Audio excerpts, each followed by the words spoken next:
Hello everyone, all of you are watching my channel FO dilemma. So guys, आज की इस video में हम बात करेंगे सुप्रीम कोर्ट और हाई कोर्ट के बीच में क्या डिफरेंस है। उनके दोनों के बीच का डिफरेंस समझेंगे बहुत ही सिंपल शब्दों में। तो बिना देर किए लेट्स स्टार्ट द वीडियो।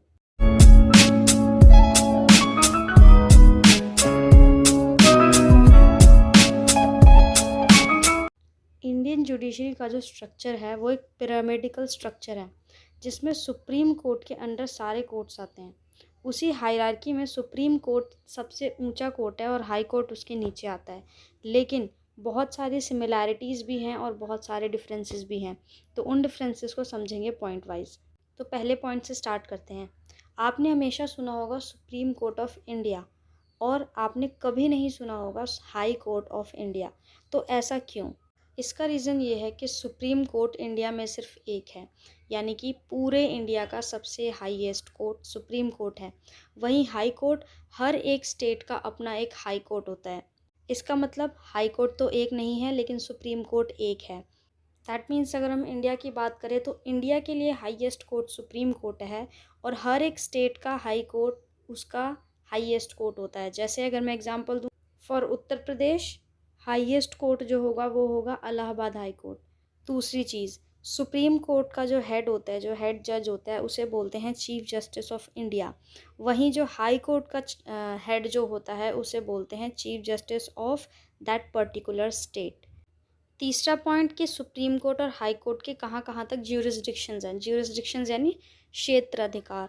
उसके जितने भी बनाए हुए लॉज हैं या रूल्स हैं, एवरीथिंग, जितने भी ऑर्डर्स हैं, वो कहाँ कहाँ तक अप्लाई होंगे। सो ऑब्वियसली जैसा कि मैंने फर्स्ट पॉइंट में बताया कि सुप्रीम कोर्ट पूरे इंडिया के लिए है, तो उसकी ज्यूरिसडिक्शन में पूरा इंडियन टेरिटरी आता है। और हाई कोर्ट क्योंकि स्टेट्स के लिए होता है, तो जिस भी स्टेट का वो हाई कोर्ट है, उस स्टेट की जो भी टेरिटरी है उसके ज्यूरिसडिक्शन में आती है। फोर्थ पॉइंट, सुप्रीम कोर्ट के जो चीफ जस्टिस होते हैं उनका जो रिटायरमेंट एज होता है वो होता है 65 ईयर्स। वहीं दूसरी ओर हाई कोर्ट के जो चीफ जस्टिस होते हैं उनका रिटायरमेंट एज होता है 62 ईयर्स। फिफ्थ पॉइंट पे आते हैं, बात करते हैं सुप्रीम कोर्ट और हाई कोर्ट के जजेस की अपॉइंटमेंट की। सुप्रीम कोर्ट में जब भी किसी भी जज को, आइदर चीफ जस्टिस और अदर सुप्रीम कोर्ट जज, किसी को भी जब अपॉइंट किया जाता है तो उसे अपॉइंट तो प्रेसिडेंट करते हैं, लेकिन बाकी सभी सुप्रीम कोर्ट के जजेस और हाई कोर्ट के जजेस के कंसल्टेशन के बाद ही सुप्रीम कोर्ट के जजेस को अपॉइंट किया जाता है। In case of high court, जब भी प्रेसिडेंट हाई कोर्ट के जजेस को अपॉइंट करते हैं तो उन्हें कंसल्टेशन लेनी होती है उस पर्टिकुलर स्टेट के गवर्नर से। सिक्स्थ पॉइंट में बात करते हैं, अगर कोई पर्सन अपील करना चाहे तो क्या होता है। अगर सुप्रीम कोर्ट ने किसी केस पर डिसीजन सुना दिया है तो उनका डिसीजन फाइनल होता है।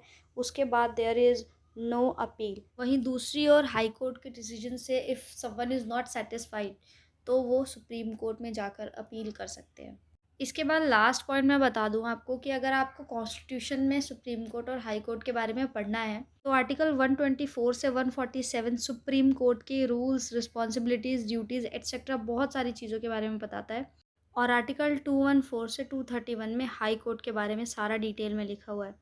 तो ये था सुप्रीम कोर्ट और हाई कोर्ट के बीच का डिफरेंस। आई होप मैंने बहुत शॉर्ट पॉइंट्स में इसको समझाने की कोशिश की है, आपको समझ आया होगा। अगर वीडियो अच्छी लगी है देन प्लीज़ लाइक इट, और इसी तरीके की इन्फॉर्मेटिव वीडियोस चाहते हैं देन सब्सक्राइब माय चैनल, और उस बेल आइकन को ज़रूर प्रेस कर देना ताकि मेरी कोई भी अपडेट आपसे मिस ना हो।